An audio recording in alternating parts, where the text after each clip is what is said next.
Եթե իմանաք ինչ նշանակում ողորմություն եմ կամենում եւ ոչ թե զոհ, ապա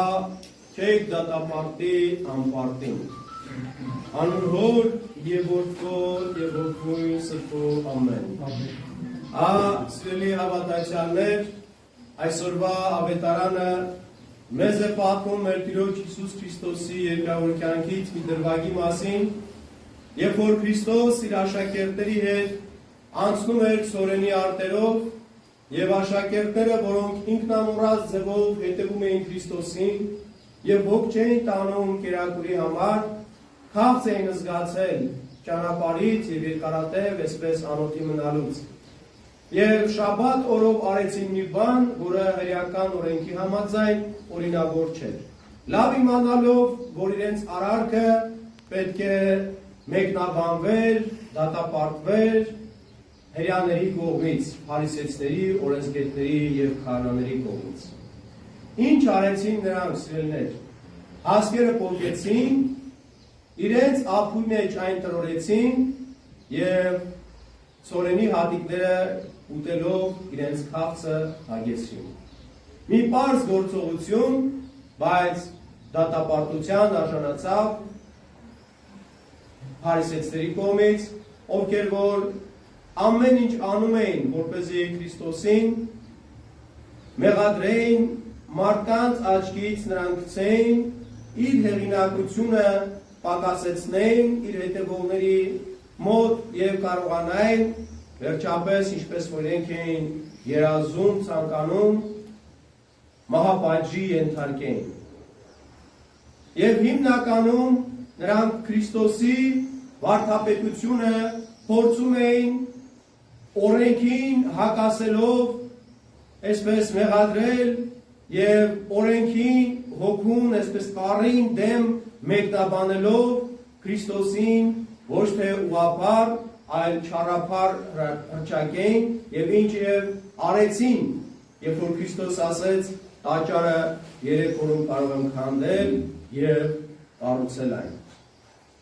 Նրանց ընդհանրապես պատճառներ են պետք, որպեսզի դատապարտեն Քրիստոսին։ Բայց Քրիստոս հրեաների այս մեղադրանքին մի օրինակ է բերում։ Ասում է, չեք կարդացել, թե ինչպես Դավիթը եւ նրանք, ովքեր որ իր հետ էին, շաբաթ օրով տաճար մտան եւ կերան առաջավորության հացը, երբ որ հարացվում էին Սաուլ թագավորի կողմից եւ այսպես գաղտագողի էին մանգալի շաքաճան, խույս տալով արքայական զորքերի հետ բախումից։ Ասում է, Դավիթն արեց մի բան, որը օրինավոր չէր իր համար։ Առաջավորության հացը միայն կարող էին քահանաներն ուտել։ Դա զոհաբերության տեսակ էր մովսեսական օրենքի համաձայն, որ բերվում եւ դրվում էր սեղանի վրա, զոհասեղանի վրա։ Եվ այդ հացից ուտելու իրավունքը միայն քահանաներին էր։ Բայց ասում է, Դավիթը կերավ այդ հացը եւ կերան նրանք, որ Դավիթի հետ էին։ Աբիաթար քահանայի օրոք, սիրելիներ։ Այս հարցով Քրիստոս փորձեց հրեաներին հետևյալն ասել. հարկ լուծանե զորենս։ Օրենքը ոչ թե գերակա պետք է լինի մեզ համար, սիրելիներ, այլ մարդը պետք է գերակա լինի եւ օրենքը պետք է նպաստի այդ մարդու փրկությանը եւ ոչ թե կործանմանը կամ ոչնչացմանը, ինչպես շատ ժամանակ անում են հրեաները, փարիսեցիները։ Շատ մոտ եւ շատ նման օրինակ կարող են բերել ոչ վաղ անցյալից, կոմունիստների ժամանակները, մարդիկ ամեն ձև իրենց չարությունը բավարարում էին օրենքից եւ այսպես սովետական,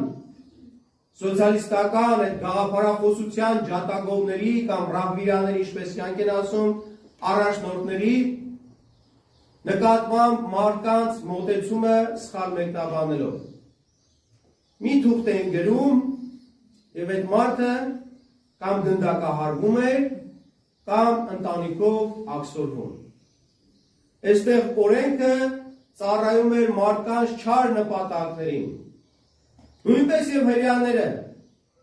օրենքը ծառայեցնում են իրենց չար նպատակներին։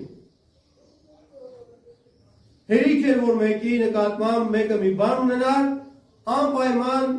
օրենքի ինչ-որ խախտում կգտնվեր։ Հիշում եք Քրիստոսի դեմ քանի սուտ վկաներ բերեցին, որ վկայություն տվեցին, որպեսզի նրանց վկայությունը հիմք լինելով Քրիստոսին մահապատժի ենթարկեն։ Սիրելիներ, Քրիստոս ասում է, որ մարդը օրենքից բարձր է։ Ասում է, շաբաթ օրվա Տերը մարդու որդին է եւ ոչ թե շաբաթը մարդի Տերն է։ Արարչության պատմությունը մեզ հետևյալն է սովորեցնում, որ Աստված 6 օրերում արարեց եւ 7-րդ օրը հանգիստ առավ։ Սիրելիներս, չեք կարծում, որ ուղիղ իմաստով սա հասկանալը այնքան էլ տրամաբանական չէ։ Ինչ եք կարծում, Աստված մարդ էր, որ հոգնեց։ Հոգնելը դա հատուկ է մարդկային տկարությանը։ Քրիստոս Հիսուս, երբ որ մարդեղացավ, ինքը ուներ այդ մարդկային բոլոր, եթե կարելի ասել, տկարությունները, ծառավել, քաղց զգալ, հոգնել։ Դրանք մարդկային են եւ Աստված դրանք չուներ։ Այստեղ Սուրբ Գիրքը մեզ ոչ թե սովորեցնում է, որ Աստված 6 օր աշխատելուց հետո հոգնեց եւ պիտի հանգստանար, այլ մեզ սովորեցնում է, որ մենք մարդիկս, արարվածներս 6 օր պետք է աշխատենք, արարենք եւ 7-րդ օրը Աստծուն նվիրենք։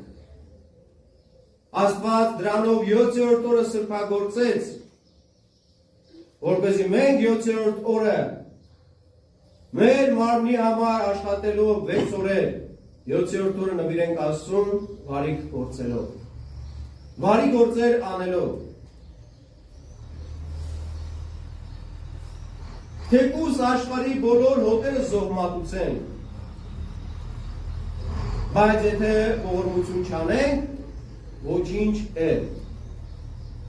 Ողորմությունը, սիրելիներ, այն առաքինությունն է, որը մարդուն նմանեցնում է Աստծուն։ Մենք միշտ աղոթելիս խնդրում ենք Տիրոջից իր ողորմությունը, Տեր ողորմյա ասելով։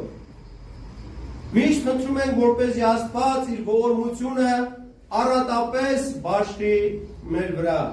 եւ այս օրերին առավել եւս։ Մարդ Աստծուն նմանվում է, երբ որ ինքն էլ ողորմած է լինում։ Մեր Տեր Հիսուս Քրիստոսը մի լավ օրինակ է մեզ թողնում։ Երբ որ մենք ուզում ենք Աստծու համար մի բան անել, մենք պետք է դա կարիքավորի համար անենք, հանուն Աստծու։ Ասում է, շատերը կգան ինձ Տեր կասեն, բայց ես նրանցից ոչ մեկին չեմ ճանաչի, որովհետև քաղցած է, ինչ չկերակրեցին, ծարավ է, ջուր չտվեցին, մերկ է, չզգեստավորեցին, բանտում է և հիվանդ է չայցելեցին։ Պիտի հարցնեն, այդ երբ էր այդպես։ Եվ Տերը պատասխանում է, երբ որ մի քաղցածի կերակրում ես հանուն ինձ ես կերակրում։ Երբ որ մի ծարավի ջուր ես տալիս հանուն ինձ ես ջուր տալիս։ Երբ որ մերկին զգեստավորում ես հանուն ինձ ես զգեստավորում։ Երբ որ բանտարկյալին և հիվանդին ես այցելում հանուն ինձ ես այցելում։ Մենք շատ հաճախ մատաղ ենք անում, սիրելիներ։ Եվ մատաղը, երբ որ ճաշակում ենք, ասում ենք ընդունելի լինի։ Այս արտահայտությունը պետք է ընկալվի հետևյալ կերպ, սիրելիներ, որ Աստծու համար ընդունելի կլինի այն, երբ որ աղքատներին բաժանվի։ Աստծո կողմից ընդունելի կլինի այդ ողորմությունը, որտեղ մահատաղն էլ ողորմության մի ձև է, որ այն աղքատներին տրվի, կարիքավորներին տրվի, ըստ Քրիստոսի ցույց տված օրինակի։ Սիրելիներս, ողորմությունը մեզ քրիստոնյաներիս համար տարբեր ձև կարող է արտահայտվել։ Ոչ միայն դրամի տեսքով, այլ նաև ժամանակ տրամադրելով մեր աստվածային Աստծո կողմից, Սուրբ Հոգու կողմից ստացած շնորհները մարդկանց մեջ ծառայեցնելով։ Մեկի կողքին լինելով, ճիշտ խորհուրդ տալով, ժամանակը, որ ամենաթանկ բանն է, տրամադրելով սիրելիներ, դա էլ ողորմության իր յուրօրինակ ձև է։ Հետևաբար, սիրելիներս, ողորմությունը պետք չէ ընկալել միայն դրամով, մուրացկանին, երբ որ տալիս են։ Ողորմության արտահայտման տարբեր ձևեր կան, եւ այդ ձևերը Աստված մեզ սովորեցրել է։ Սիրելիներ, մի պատմություն կա, մի գեղեցիկ ավանդազրույց։ Գիտենք, որ մեկի կողքին լինելով, ճիշտ խորհուրդ տալով, ժամանակը, որ ամենաթանկ բանն է, տրամադրելով սիրելիներ, դա էլ ողորմության իր յուրօրինակ ձև է։ Հետևաբար, սիրելիներս, ողորմությունը պետք չէ ընկալել միայն դրամով, մուրացկանին, երբ որ տալիս են։ Ողորմության արտահայտման տարբեր ձևեր կան, եւ այդ ձևերը Աստված մեզ սովորեցրել է։ Սիրելիներ, մի պատմություն կա, մի գեղեցիկ ավանդազրույց։ Գիտենք, որ Հնդկաստանում Քրիստոսի ավետարանը քարոզեց Թոմաս Առաքյալը եւ ասում է հնդիկ արքան պալատ է ուզում կառուցել իր համար, մի շքեղ պալատ, բայց չէր իմանում, թե ինչ ճարտարապետի պիտի դիմի, եւ մի օր երազում հայտնվում է իրեն հրեշտակ եւ ասում, որ այդ ճարտարապետը, քո շատ փնտրած ճարտարապետը Երուսաղեմում է։ Բանագնացներ է ուղարկում Երուսաղեմ, ովքեր Երուսաղեմի մուտքի մոտ հանդիպում են Թոմա Առաքյալին եւ հարց են տալիս, ով է ամենամեծ ճարտարապետը այս քաղաքի։ Եվ այդ պահին հրեշտակը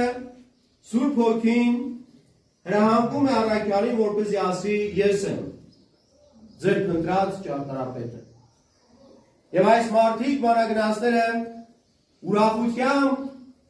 Թոմայի հետ միասին վերադառնում են Հնդկաստան, տանում եւ արքային ներկայացնում Սուրբ Առաքյալին, ով արքայից 10 պար ոսկի է պահանջում իր ուզած պալատը կառուցելու համար։ Արքան չի մերժում խնդրանքը եւ տալիս է ոսկին։ Անցնում է որոշ ժամանակ, մարդ է ուղարկում, որպեսզի գնան եւ տեսնեն ստուգեն, թե ինչ ընթացքի մեջ է աշխատանքը։ Եվ Առաքյալն ասում է, ամեն ինչ նորմալ է, միայն թե նորից պետք է ավելացնի ոսկին արքան։ Եվս 2 պար։ Եվ երբ որ արքան տալիս է այդ ոսկին, ժամանակ է անցնում, գալի տեսնում է, որ դրա դիմաց ոչինչ չի կառուցվել իր տրված ոսկու դիմաց։ Պարզում է, որ Առաքյալը այդ արքայի տված ոսկին բաժանել է աղքատների մեջ։ Եվ ասում է արքային, որ քո պալատը մարմնի աչքերով տեսանելի չէ, այն հոգու աչքերով կարող ես տեսնել, քանի որ այն կառուցվել է Աստծո արքայության մեջ։ Այս պատասխանից զայրացած թագավորը եւ իր բանագնացին, որին ուղարկել է Երուսաղեմ, եւ նաեւ Առաքյալին բանտարկում է, որպեսզի հետո մահապատժի ենթարկի։ Բայց արքայի եղբայրը մի երազ է տեսնում, որի մեջ մի հրաշալի պալատ է երևում։ Եվ ուզում է այդ պալատը գնել, ասում եմ, որ սա քո եղբոր պալատն է։ 12 պար ոսկիով կառուցած։ Գալիս է եղբոր մոտ եւ ասում պատրաստ եմ քեզ վճարել այդ 12 պալ ոսկին, միայն թե այդ պալատը տաս ինձ։ Եվ արքան հասկանում է խոսքը ինչի մասին է եւ դարձի գալիս ու ազատ արձակում բանտարկված առաքյալին եւ բանագնացին։ Սիրելիներ, մենք ինչ գումարել, ինչ միջոցել, ինչ հնարավորություն է որ ծախսենք այս աշխարհի մեջ եւ դա չլինի ողորմությամբ, չլինի Աստծո համար, Աստծո փառքի համար, համարեք որ դա ոչնչանում է։ Համարեք որ դա անհետանում է։ Այսինքն տեսեք մարդիկ ինչ են անում։ Մի ամբողջ տարի աշխատում են, որոշակի գումար վաստակում եւ այդ գումարի ուղիղ կեսը մեկ շաբաթում ծախսում ինչ-որ մի երկրում հանգստի վրա, հանգստի համար։ Այսինքն ամբողջ տարվա կեսը կամ ավելին այդ մի շաբաթվա համար են հավաքում։ Շատ տարածված երևույթ, սիրելիներ։ Անօգուտ այդ ամբողջ տարին կարելի ասել, մարդը անցկացնում է, նպատակ ունենալով այդ մի շաբաթը, կամ ինչ-որ նյութական մի ուրիշ բան։ Վերցնենք ամանորը նոր տարին, մարդիկ գնում են խոպաններում տարիներով աշխատում, ամիսներով, վերադառնում մի նոր տարի են անում, ու նորից գնում իրենց աշխատանքը։ Նպատակ այդ մի քանի օր ուտել, խմելն է դառնում։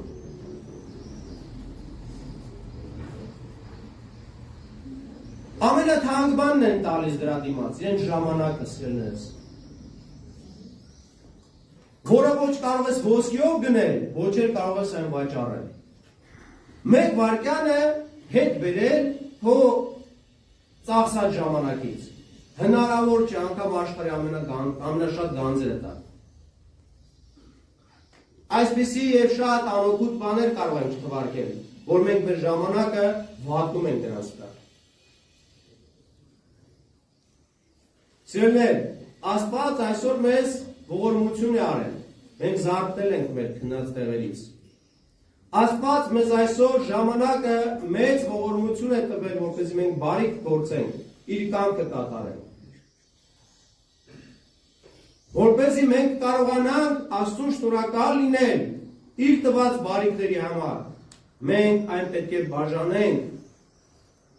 կարիքավորների համար, մեջ նաև։ Որտեղ մենք էլ Աստծո առաջ ենք աղթել, չէ՞։ Հետևաբար մեր մեջ շատ աղքատներ ունենք։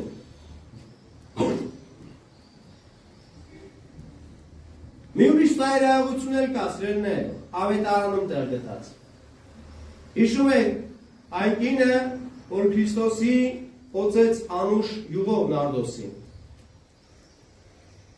Եվ Հուդան, որ առաքյալներից մատնիչն էր, եւ ասում է Ավետարանը գանձանակ իր մոտ էր պահվում, մեղադրում է այդ կնոջը, ասելով որ կարելի է դա վաճառել 300 դահեկանի եւ բազում աղքատների կերակրել այդ գումարով։ Քրիստոս ասում է աղքատները ամեն ժամ ձեր մեջ ունեն։ Ուրեմն սիրելիներ, պետք չէ որպեսզի այս պարագան շփոթենք։ Աստծուն տրվելիքը պետք է տանք Աստծուն, աղքատների տրվելիքը աղքատներին։ Մարդիկ կան, ովքեր որ ամբողջությամբ իրենց ժամանակը, իրենց միջոցները տալիս են աղքատների կողքին լինելու կամ աղքատների համար։ Բայց ոչ մկրտվում են, ոչ եկեղեցում են լինում, ոչ էլ աղոթքի ձև գիտեն։ Երբ որ հարցը լինում է, այսպես պարզեով ասում են. Տեր այր ջան, ինչ եմ արել, որ սա կյանքս աղքատներին լավություն եմ արել, կարիքավորներին օգնել եմ եւ այլն։ Աղասիկ երեք, մենք ուխտավորաբար Սուրբ Նիկողայոսի եկեղեցում ենք, որի հարևանությամբ մի կին էր ապրում իրենց հոտերի այսպես հող տանելու համար, երբ որ հարցրեցի մկրտված ես,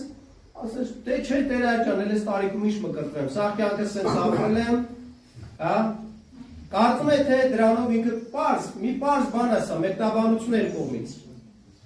բայց պետք է մենք այդ իմաստություն ունենանք, միամիտ չլինենք, մեկը մյուսի հետ շփոթենք սիրելիներս։ Սիրելիներ, թող Աստծո ողորմությունը մեր մեջ առատապես լինի։ Աստված մեղավորների եւ արդարների Աստվածն է։ Աստված հավասարապես արևը բացում է մեր բոլորիս համար, անձրև եւ ձուն է տեղացնում մեր բոլորիս համար։ Աստծո ողորմությունը մենք ամեն օր ունենում ենք մեր մեջ, երբ որ զարթնում ենք։ Հենց օրը այդ լույսը, այդ ամեն ինչ արարչությունը վայելելու այդ հնարավորությունն իսկ ամենամեծ ողորմությունն է, որ Աստծո կողմից մեզ տրվում է։ Եվ մենք էլ, եթե ուզում ենք նմանվենք մեր արարչին, մենք էլ պետք է ողորմած լինենք։ Մեր միջի կարիքավորի, հալածյալի, այրու, որբի նկատմամբ։ Ինչ էին ասում, հյուրն ասում է, այսօր մարդիկ իրենց դուրը թակովի առաջ չեն բացում, ունեն դամաֆոններ, ինչպես որ ասում են, նայում են, եթե ծանոթ է բացում, եթե չէ, հավես չկա։ Գուցե այդ հյուրի տեսքով ռեշտակն է, ինչպես Աբրահամի պարագայում հիշում եք։ Եվ մեր ժողովուրդը միշտ էլ պանդուխտին, այրին, որբին տեղ է տվել հանուն Քրիստոս Հիսուսի, մտածելով, որ երբ որ անում է նմանի համար, անում է Աստծո համար։ Մենք էլ սիրելիներ, լինելով մեր հայրերի ժառանգը, մենք էլ պիտի այսպես անենք, որովհետև Աստծո արքայությունը այսպես կարող է շահել։ Եփիփան Կիպրացին ասում է, Աստծո արքայությունը ամեն տեղ վաճառվում է։ Շատ տարօրինակ է, չէ՞, մեզ լսել Աստծո արքայությունը վաճառվում է։ Ասում է, այն կարող ես գնել 1 կտոր հացով, 1 բաժակ ջրով, զգեստով եւ տեսակ երևույթներով։ Այսինքն ողորմությամբ կարող ես Աստծո արքայությունը շահել։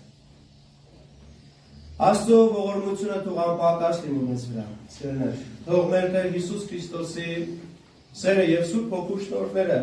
բոլորիս հետ լինի, այժմ եւ միշտ եւ հավիտյանս հավիտենից ամեն։